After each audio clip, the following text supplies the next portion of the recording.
Assalamualaikum warahmatullahi wabarakatuh. Okey, hari ini kita lihat tajuk bab 3, konflik dunia dan pendudukan Jepun di negara kita. Okey, so kita akan lihat berkaitan dengan bagaimana nasionalisme di negara kita ini sebelum Perang Dunia Kedua. Okey, yang kita fokus kepada subtopik ataupun 3.1.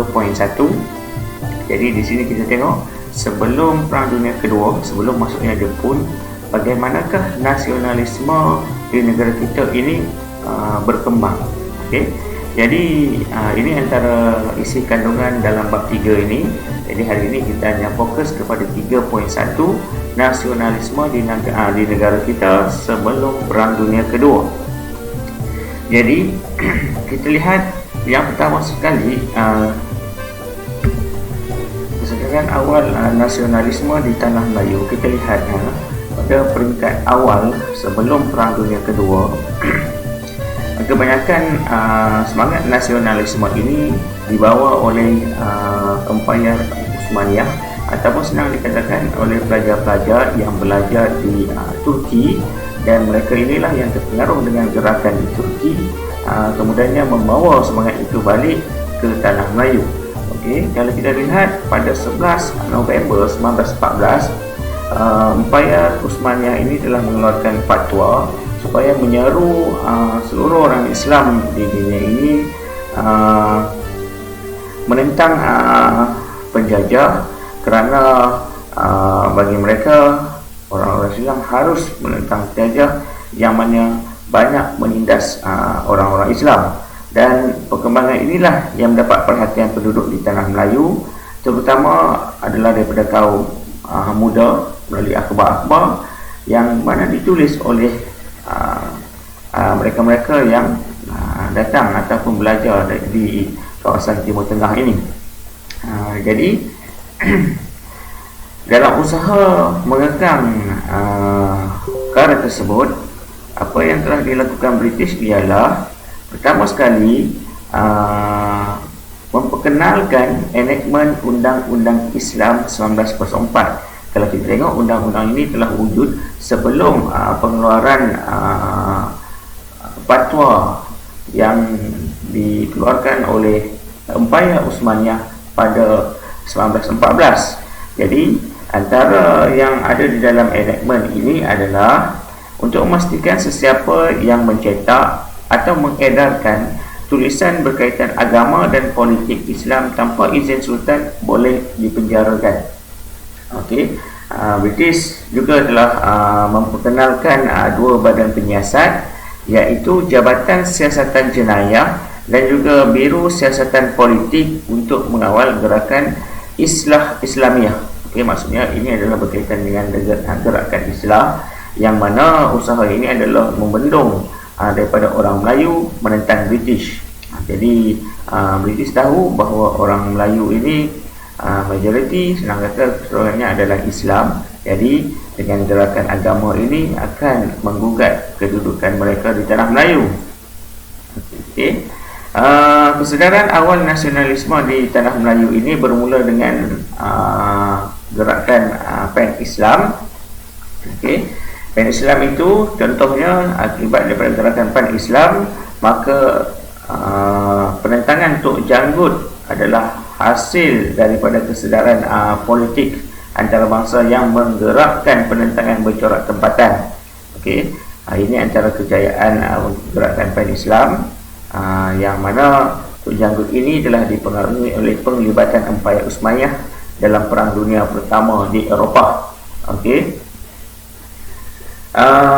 Kalau kita tengok, Tok Janggut ini bercorak tempatan, iaitu berlaku di Pasir Putih, Kelantan, yang mana menentang British untuk mempertahankan agama Islam dan juga hak penduduk tempatan.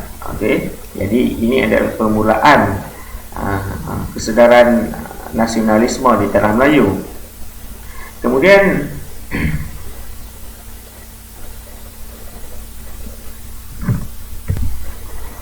kita lihat faktor yang mempengaruhi perjuangan Tok Janggut menentang British di Kelantan Pertama sekali adalah yang saya sebutkan tadi, iaitu kebangkitan Islam melalui gerakan PAN Islam, yang mana penentangan Tok Janggut ini adalah seiring dengan apa yang berlaku di Turki.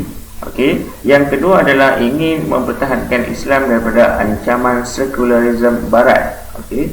Yang ini yang mana kalau kita tengok kebanyakan British telah berusaha untuk membawa masuk budaya mereka dan sedikit sebanyak ingin menenggelamkan ataupun melupuskan sama sekali adab ajaran-ajaran Islam di Kelantan itu sendiri, dan inilah yang menyebabkan Tok Janggut menentang. Dan yang ketiga pula adalah untuk mempertahankan hak penduduk tempatan yang dikenakan cukai yang tinggi. Jadi apabila masuknya British, maka British telah memperkenalkan cukai, dan cukai yang dikenakan itu adalah terlalu tinggi bagi penduduk tempatan. Okey.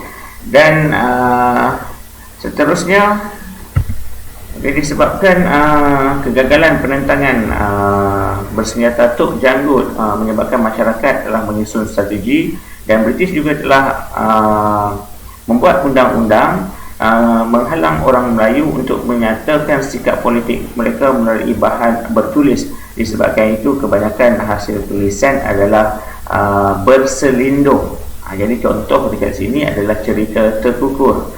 Okey, kalau kita tengok cerita Terkukur ini tersiar dalam akhbar Melayu seperti Utusan Melayu, Lembaga, kemudian Lembaga Melayu, Lidah Teruna, Pengasuh pada tahun 1920. Dan ini adalah antara cerita yang pernyataannya adalah bersifat politik untuk meraih kemerdekaan. Pernyataan tersebut disampaikan secara berselindung di sebalik wajah dan pelaku haiwan disebabkan oleh adanya undang-undang pemerintah yang mengongkong penerbitan akhbar ini. Jadi dalam cerita Terkukur ini terdapat rujukan jelas kepada Terkukur nombor 1874 dan Terkukur nombor 1909, iaitu tarikh penting bagi negeri Melayu dikuasai oleh British. Okey. Kalau kita tengok 1909 itu adalah merujuk kepada Perjanjian Bangkok, manakala nombor 1874 pula merujuk kepada Perjanjian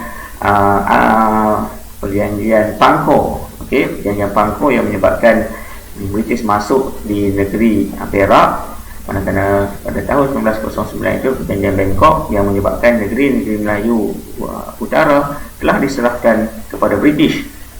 Okey, dan Terkukur, kalau ikut cerita Terkukur ni, Terkukur menangisi nasibnya yang bebas dalam negeri merdeka, kini terkurung dalam sangkar emas yang kehilangan kemerdekaan, yang merujuk kepada di bawah kongkongan British tersebut. Okey.